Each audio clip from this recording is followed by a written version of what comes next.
நம்ம நக்கீரன் டிவியோட தொடர்ந்து இணைந்திருக்க பெல் சிம்பிளை கிளிக் பண்ணுங்க. திட்டத்தை எதிர்த்து இன்று 105வது நாளாக போராடி கொண்டிருக்கின்றோம். நாங்கள் தினமும் எவ்வளவு போராடினாலும் இந்த மாநில அரசு ஒருபோதும் எங்களை கண்டுகொள்ளவில்லை. இந்த எடப்பாடி அரசு ஆட்சி செய்ய தெரியவில்லை என்றால் பதவியை விட்டு விலகி ஓடிவிட வேண்டியதானே. எதற்கு தினமும் ஒன்று, அதாவது தெரியாத மனுஷன் போல, படித்தும் படிக்காதது போல இவ்வளவு எதுக்கு இந்த ஆட்சி செய்ய வேண்டும்? எங்களுடைய ஹைட்ரோ கார்பன் திட்டத்தை ரத்து செய்ய துப்பு இல்லாத இந்த அரசு எதற்கு ஆட்சி புரிய வேண்டும்? மக்களுக்கானது தான் ஆட்சி. நீங்கள் கார்ப்பரேட் நிறுவனத்துக்காக ஆட்சி நடத்தி கொண்டிருக்கின்றீர்கள். எங்களுக்கு இந்த திட்டத்தை ரத்து செய்ய வேண்டும். ரத்து செய்யவில்லை என்றால் எங்கள் போராட்டம் தொடர்ந்து இன்னும் நடைபெற்று கொண்டே இருக்கும். முத்துராஜ் எவ்வளோ தூரம் நாங்கள் போராட்டத்தை நடத்தி வந்தாலும் வழிபடுத்தி வந்தாலும் மக்களை காட்டினாலும் எந்த விதமான கருத்துலையுமே செவியிலோட எடுக்கலை. கண்ணால் பார்க்குதா, செவியால் கேட்குதா, வாய் ஊமையாங்கிறது தெரியலை. மத்திய அரசு சொன்னால் மட்டும்தான் இந்த தமிழக முதல்வர் தலையை ஆட்டுறாரு தவிர மக்களுடைய குரலுக்கு அவர் தலையை ஆட்டுற மாதிரி ஆட்சி செய்கிற மாதிரியே தெரியலை.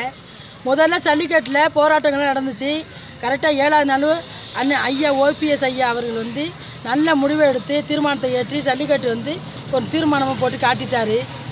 அவர் வெற்றியே காட்டி விட்டார். அவர் இப்போ இருக்கிற இவர் தமிழக முதல்வர் எடப்பாடி பழனிசாமி ஐயா என்ன செய்கிறாரா? ஆட்சி செய்கிறாரா? மக்களாட்சியா இல்லை கட்சி ஆட்சியா நலனாட்சியா அப்படிங்கிற மாதிரி இருக்குது. இது மக்களாட்சியாக தான் நடத்தணும். ஜனநாயகத்தில் மக்களாட்சி தான் செய்யணும். மக்களுக்கு என்ன குறைகள் இருக்கோ அதை நிவர்த்தி செய்யணும். அதான் அவர் தமிழ் மாநில முதல்வருடைய வேலையே அதான்.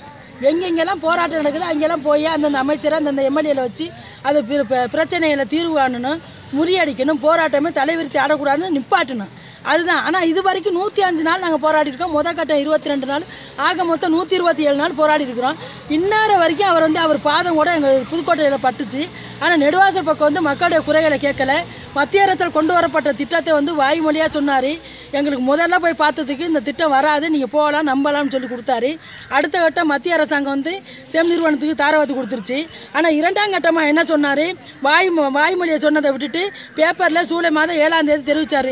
மத்திய அரசுக்கு ஹைட்ரோ கார்பன் நெடுவாசல் எடுக்க அனுமதி இல்லைன்னு சொன்னார். ஆனால் ஒரு வாரம் சென்று பகிரங்கமாக ONGC நிறுவனம் தமிழகம் எங்கும் பணி தீவிரமாக தொடங்கப்படும், பகிரங்கமாக நாங்கள் எங்களுடைய வேலையை ஆரம்பிப்போம்னு சொல்லுது. அப்புறம் எதை சொல்கிறாரோ மறுபடி ஆணித்தரமாக மத்திய அரசாங்கம் சொல்லுது. இதுக்கெல்லாம் என்ன முடிவு? தமிழக முதல்வர் தயவு செய்து ஒரு நாளுக்கு ஒரு நாள் முடிவு எடுக்கிறத, தப்பான முடிவை, தவறான செயல்களை செய்யாதீங்க. வளர்மதியை விடுதலை செய்யுங்க. 6 கேஸ்ன்னு சொல்லி குண்டச்சட்டத்தில் போட்டிக்க தப்பு. ஒரு வளர்மதியை போட்டி 5000 வளர்மதியாக உருவாக்கப்படும். அந்த 5000 வளர்மதிக்கு குண்டச்சட்டம் ஏற்படுமா அப்படின்னு கேட்டு உண்மையிலே இந்த ஆட்சி நல்ல ஆட்சி தானா, மக்கள் ஆட்சி என்று தலையில் அடித்து கொண்டு தான் நான் சொல்லணும். வேறு வழியே இல்லை. நல்ல என் பேர் அலமேலு, நல்ல ஆட்சி புரியுங்க முதல்வர் ஐயா.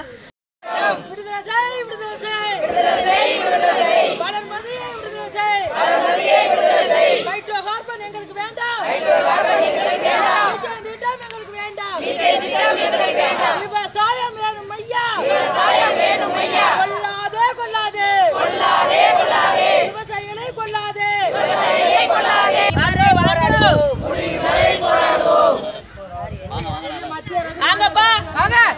மத்திய அரசே, மாநில அரசே ஒடியாங்கோ. அனுமதி கொடுக்குறீங்க எங்கோடு ஜூலை 7ஆம் தேதி பேப்பர்ல கொடுத்த ஹெட்லைன்ஸ்ல கொடுத்தீங்க. ஜூலை 7ஆம் தேதி கொடுத்தீங்க நெடுவாசலுக்கு ஹைட்ரோ கார்பன் அனுமதி இல்லை அப்படின்னு கொடுத்தீங்க.